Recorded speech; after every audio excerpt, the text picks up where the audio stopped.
बाजी मैं सुबह सुबह उठदी हां ते पेट च गैस हुंदी है ते बाद च मेरे जिस्म दे थल्ले आ जांदी है, या पेशेंट को कॉन्स्टिपेशन रह रही है, स्टूल पास नहीं हो रहा, एयर पास नहीं हो रहा, तो वो ये कहते हैं बाजी इत्थे बखियां च बहुत दर्द हो रही है। वो एयर ट्रैप होती है।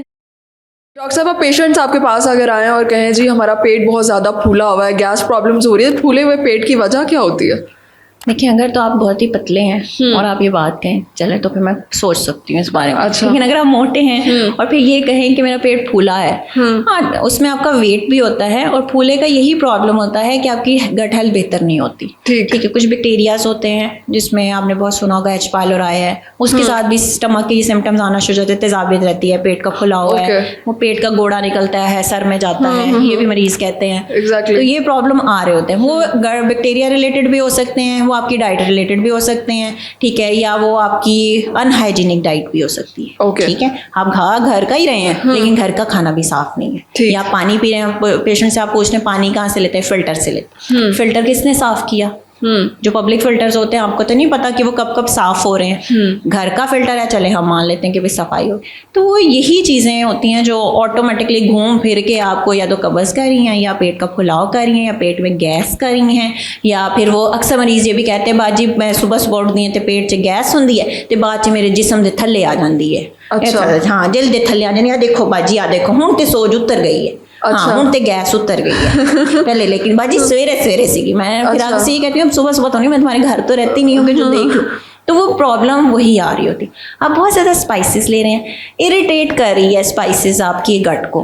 ठीक है, क्योंकि आप वही फ्लश नहीं कर रहे, पीछे से पानी ज़्यादा नहीं दे रहे गट को, वो इरिटेट कर रही, वो ऐसे। और दूसरा, आपके गुड बैक्टीरियाज डेफिशिएंट हो गए हैं। ठीक, आप दही नहीं ले रहे, आप वॉक नहीं कर रहे, या आपको प्रोलॉन्ग कॉन्स्टिपेशन हो रही है, या बार बार लूज मोशन लग रहे हैं, वो आपके गट बैक्टीरिया को अफेक्ट करे, आपके गुड बैक्टीरियाज खत्म हो रहे हैं। गुड बैक्टीरियाज वही फिर डाइट, घूम फिर के हम फिर डाइट पे आ जाते हैं। अपनी डाइट आप बेहतर कर लेंगे, साफ सुथरी कर लेंगे, नॉर्मल सिंपल डाइट जो हमारी सुन्नत भी है, सिंपल डाइट पे आ जाएंगे, आपके प्रॉब्लम्स रिजॉल्व होना शुरू हो जाएंगे। गैस के प्रॉब्लम्स, हाँ, अगर इट्स रिलेटेड टू बैक्टीरिया, आप कुछ अर्सा मेडिकेशन देते हैं पेशेंट को, बेहतर हो जाए तो ठीक है, आप कुछ प्रोलॉन्ग पीरियड ऑफ टाइम के लिए दे देते हैं कि एडवाइस कर देते हैं अभी ली, बेहतर होना शुरू हो जाएंगे तो हम खुद ही रिड्यूस करना शुरू करेंगे। लेकिन अगर तब भी सिम्टम रिजॉल्व नहीं होते हैं तो yes, you need investigation. Second thing, bloating है और पेशेंट को साथ में अलार्मिंग साइंस आ रहे हैं। अलार्मिंग साइंस, वेट लॉस हो रहा है, पेशेंट ने एनोरेक्सिया डेवलप कर लिया है, पेशेंट की एज मोर देन 50 है, पेशेंट का ब्लड लॉस हो रहा है, या पेशेंट को ब्लड आ रहा है स्टूल से, दैट आर अलार्मिंग साइन। वो किसी भी एज में हो सकते हैं। अगर वो आ रहे हैं और साथ में सिर्फ एक ब्लोटिंग ही आ रही है तो that need investigation, that could be a start of your cancer. ठीक है, उसमें सिंपल सा एक सिम्टम आ सकता है भी बस ये अभी कुछ दिनों से मुझे गैस होना शुरू हुई है। आप जब ब्लड टेस्ट कराते हैं तो आपको वहाँ से कुछ ना कुछ, या तो ब्लड ड्रॉप हो रहा होता है, या पेशेंट से पूछ लेते हैं हल्का फुल्का से मुझे बुखार रहता है, तबीयत में बुखार रह रहा है, या वजन कम हो रहा है, तो फिर उसको इन्वेस्टिगेट करें। ठीक है, वही बात है कि आप फर्स्ट गो में पेशेंट को ये कभी भी नहीं कह सकते कि आपको IBS है। ठीक है, तो आपको थोड़ा विजिलेंट रहना पड़ता है। पेशेंट है डायबिटिक है, हाइपरटेंसिव है, और वो पेट की गैस के साथ, हफ्ते की गैस के साथ आ जाए कि मुझे हफ्ते से गैस चलना शुरू हो गया, उस टाइम पे थोड़ा सा एज भी है, कोमॉर्बिड्स भी साथ में, रिस्क फैक्टर्स हैं, उस पे ज़रा आपको थम जाना चाहिए कि यहाँ पे यस ही नीड्स इन्वेस्टिगेशन। फिर आप उसको लेबल कर दें, हाँ, अगर if you don't find anything, कोई आपको ऑर्गेनिक कॉज नहीं मिली, then you can label yes कि it could be functional, it could be related to diabetes, क्योंकि डायबिटीज़ भी आपके थोड़े से गट हेल्थ को अफेक्ट कर रही होती है, जो वो कंट्रोल नहीं है। जैसे हाथ पाँव का सुन्न होना, छोटी छोटी नसें खराब हो रही हैं, बिल्कुल इसी तरह से गट की भी छोटी छोटी नसों को वो अफेक्ट कर रही होती है डायबिटीज़, अगर वो कंट्रोल नहीं है। सही, तो वो फिर इन्वेस्टिगेट करके देन लेबल दो। हाँ, अगर आप ये कहेंगे 10-15 साल का बच्चा आ गया, 20 साल का बच्चा आ गया और उसमें कोई अलार्मिंग सिम्टम्स नहीं आ रहे, देन यू कैन से ये अभी ये ड्रग ले लें, मेडिसिन लें, फिर मेरे पास हफ्ते बाद या 10 दिन बाद आएँ, अगर बेहतर हो गए तो ठीक, अगर नहीं बेहतर हुआ तो we will do further investigation. Alright, ठीक है। जो पेशेंट आपके पास इस शिकायत के साथ आते हैं कि भाई फूला हुआ पेट महसूस हो रहा है, मैं आपसे पूछना चाहूँगी कि पेट वाकई फूला होता है या सिर्फ उन्हें ऐसा महसूस हो रहा होता है? नहीं, वो ये होता है कि इनडाइजेशन सी रह रही होती है, तो ऐसे लग रहा होता है कि स्टमक खाली नहीं हो रहा, भारीपन सा महसूस हो, तो वो उसको ये कह देते हैं कि मुझे पेट फूला हो रहा है। या पेशेंट को कॉन्स्टिपेशन रह रही है, स्टूल पास नहीं हो रहा, एयर पास नहीं हो रहा, तो वो ये कहते हैं बाजी इत्थे बखियां च बहुत दर्द हो रही है। वो एयर ट्रैप होती है, नो डाउट एयर ट्रैप हो रही होती है, तो लेकिन वो उसकी कॉज क्या है, अंडरलाइन कॉज क्या है, उसके अकॉर्डिंगली फिर आप उसको इस सिचुएशन को, इस कंडीशन को वॉक के जरिए बेहतर किया वॉक जा भी कर सकते हैं आप उस टाइम पे।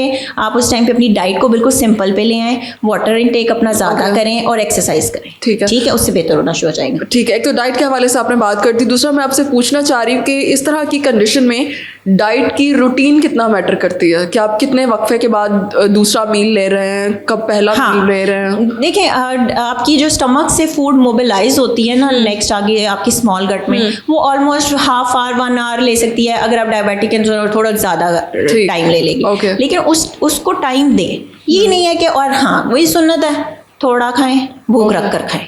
सही। अगर आप एक ही दफ़ा में बैठ के पूरे 4-5 नान खा गए हैं और उसके बाद आप कहें कि अब मैं एक ऊपर से साशे ले लूँ कोई, या जाके मैं फलाना सिरप पी लूँगा और मैं ठीक हो जाऊँगा, या मैं अब इसके ऊपर से एक फ्रीजी ड्रिंक चढ़ा लूँ तो मैं ठीक हो जाऊँ, बात आपकी ठीक है, थोड़ा सा उस टाइम पे आपको हल्का सा रिलीफ वो दे देती है, लेकिन वो कोई इफेक्टिव तरीका नहीं है। उल्टा आपका वेट गेन भी वो कराएगी, थोड़े घंटे बाद आपको और पेट में दर्द शुरू करा देगी। तो वो ज़रा डाइट को सिंपल लें, स्मॉल मील पे लें। हम वैसे भी यही रिकमेंड करते हैं, स्मॉल मील, भूख रख कर खाएं, सिंपल फूड लें।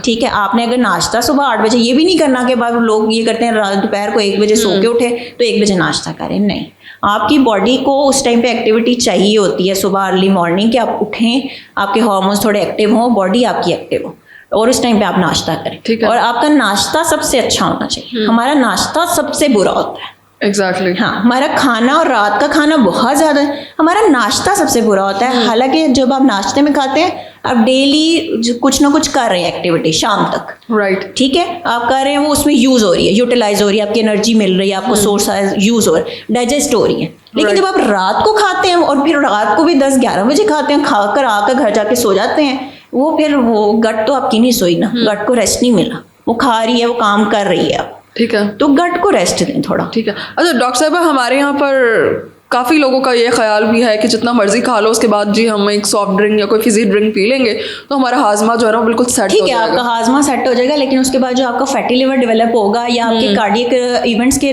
रिस्क ज़्यादा हो जाएगा। आप डायबिटिक हो सकते हैं, आप हाइपरटेंसिव हो सकते हैं, आपका जो मेटाबॉलिज्म है वो सारा डिस्टर्ब हो सकता है। उसका सोचें।